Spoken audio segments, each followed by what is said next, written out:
ನರಸಿಂಹಮೂರ್ತಿ. ಏನಾಗಿತ್ತು? ನಾನು 10 ಗಂಟೆನ ಬಂದು ದನಿ ಮೇವಾಕ್ ಹೋದೆ. ಊಟ ಮಾಡಿ ಮನೆ ಕಂಡೆ ತಿರ್ಗೊಂದ್ಸತಿ ಎದ್ದು ಬಂದು ನೋಡಿದಾಗ ಚೆನ್ನಾಗಿತ್ತು ದನಗಳು. ತಿರ್ಗಿಸ್ತೀವ ಮನೆ ಕಂಡೆ. ತಿರ್ಗಾ ಇವ್ರು ಯಾರವ ನೀರು ಬಿಡೋಕ್ಕೆ ಅಂತ ಬಂದಿದ್ರಂತ ಅಣ್ಣ. ಬಂದಾಗ ನೋಡಿರಂತೆ ಸ್ವಲ್ಪ ಊರಾಡ್ತಿತ್ತಂತೆ.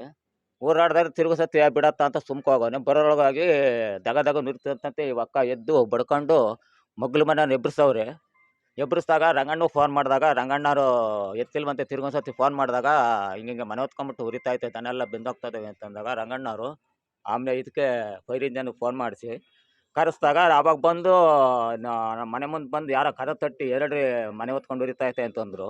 ಅವಾಗ ಬಂದು ನೋಡಿದಾಗ ನಾನು ಎರಡು ಬಿದ್ದೋಗಿದ್ದು. ನಾನು ಹೊರಗೆ ಹಬೆ ಹೊಡಿತು. ಎರಡು ನಾಟಿ ಹಸುನ ಸೀಮೆ ಹಸುನ?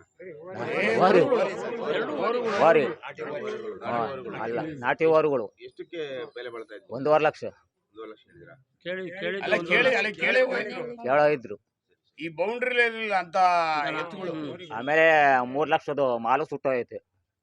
ಇದು ಬೇವಿನ ಸಟ್ಗಳು ಎಲ್ಲ ಕುಯ್ದಿಕ್ಕಿದ್ದು ಎಲ್ಲ ಬೆಂದೋಗವೆ. ಅಂದ್ರೆ ಇದು ಏನಾಗಿದೆ ಅಂತೀರಾ? ನಿಮ್ಮ ಪ್ರಕಾರ ಏನಾಗಿರ್ಬೋದು ಅಂತ? ನಮ್ಮ ಪಾಲಿಸಿ ಯಾರೋ ಏನೋ ಉದ್ದೇಶ ಕಸ ಮಾಡವ್ರೆ ಅಂತ ನನಗೆ ನಡೆಸಿರೋದು. ಮಾಡಿದಾರೆ ಅಂತ ಯಾರೋ ಪೆಟ್ರೋಲ್ ಹಾಕಿ ಏನೋ ಬೆಂಕಿ ಕಿರ್ಬೇಕು ಅಂತ ನನ್ನ ಮನಸ್ಸು ಹೊಡಿದ್ರು. ಬೇಕು ಅಂತಲೇ ಮಾಡವ್ರೆ ಅಂತ ನಾವು. ಅನುಮಾನ ಆಯ್ತಾ? ಯಾರ ಮೇಲೆ ಅಂತ ಹೇಳಂದ್ರೆ ಇಷ್ಟು ಜನಗಳಿಗೆ ಹೇಳಕ್ ಆಗ್ತದ?